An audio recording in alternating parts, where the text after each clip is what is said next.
Élodie Pinel, héroïne de la littérature d'Antigone et Emma Bovary. Alors, un nouveau regard, c'est ça qui m'intéresse, sur 12 figures littéraires. En quoi est-il nouveau ce regard ? C'est un nouveau regard parce qu'il s'agit de rendre la parole aux héroïnes.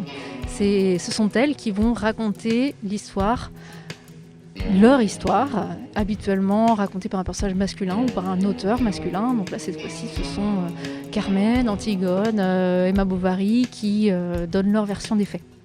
Alors, quelquefois, le lecteur ou la lectrice s'identifie à un personnage, voire tombe amoureux d'un personnage. Est-ce que dans les sélections que vous avez faites, il y en a 12, cela arrive particulièrement quelquefois ou pas ? Quand on tombe amoureux d'un personnage ou qu'on s'y identifie, oui, il y a des personnages dont je me pensais proche et qui sont devenus un peu plus distantes, et à l'inverse, il y a des personnages pour lesquels je n'avais pas d'amitié ou d'affection particulière, et à propos desquels j'ai découvert des choses tellement intéressantes que sont devenus quelque part presque des amis. Je pense à Marguerite Gauthier dans La Dame aux Camélias, qui était un personnage qui me semblait un petit peu anecdotique, un personnage de victime, de femme qui se sacrifie ou qui est sacrifiée, on ne sait pas trop. Et puis en fait, j'ai retrouvé le personnage historique qui a inspiré cette histoire, qui était une jeune fille, toute jeune fille, quand elle est arrivée à Paris. Elle avait 14 ans, qui a échappé à un milieu familial très très violent, et qui a été happée par le milieu de la prostitution parisienne à ce moment-là. Et en fait, la manière dont Alexandre Dumas parle de cette personne à travers le personnage de Marguerite Gauthier est très flatteur pour Alexandre Dumas fils, et assez peu pour elle, alors qu'elle a un vrai parcours de résilience et de courage. Et je voulais lui rendre aussi un peu hommage à travers ce courage. Donc ça fait partie des découvertes.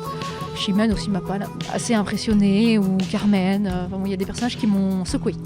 Il y a des personnages, je pense à Emma Bovary par exemple, qui sont à la fois prises effectivement à partir d'un personnage ayant existé, mais d'un environnement aussi.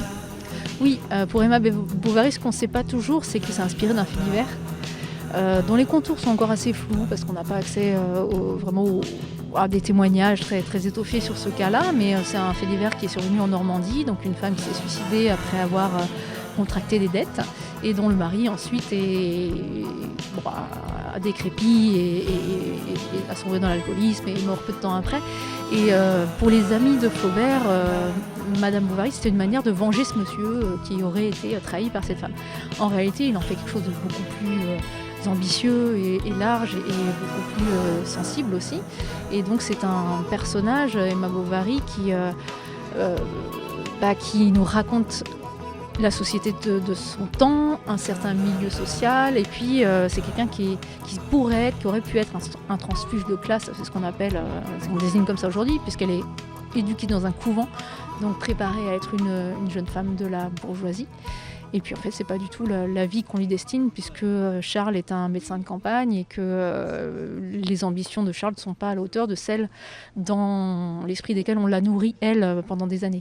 Alors des femmes comme Bérénice ou Antigone, elles résonnent encore aujourd'hui à notre époque ?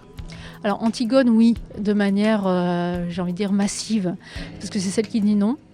La pièce d'Anouilh est encore beaucoup lue en classe, et qu'il y a une authenticité dans cette figure, une sincérité, une force qui ne s'est pas éteinte avec les siècles. Et malgré les réécritures qui parfois fadissent un peu, je pense à celle de la Renaissance notamment, qui ont tendance à minorer un peu la part d'Antigone, même celle de Racine dans la Thébaïde. En réalité, elle revient tout le temps, Antigone, en fait, comme étant la figure de la désobéissance civile, de la résistance, du courage, de la justice idéale face à la justice institutionnelle qui peut s'être perdue en route parfois. Et elle fascine toujours autant, notamment les féministes qui souvent se revendiquent d'Antigone. Ouais. Alors il y a les relations humaines, il y a les relations amoureuses qui sont souvent le lien. Est-ce que c'est le cas parmi les 12 que vous avez choisis ? Oui, il y a beaucoup d'histoires d'amour. Souvent, ce sont des histoires qui sont construites autour d'un couple ou d'une intrigue amoureuse.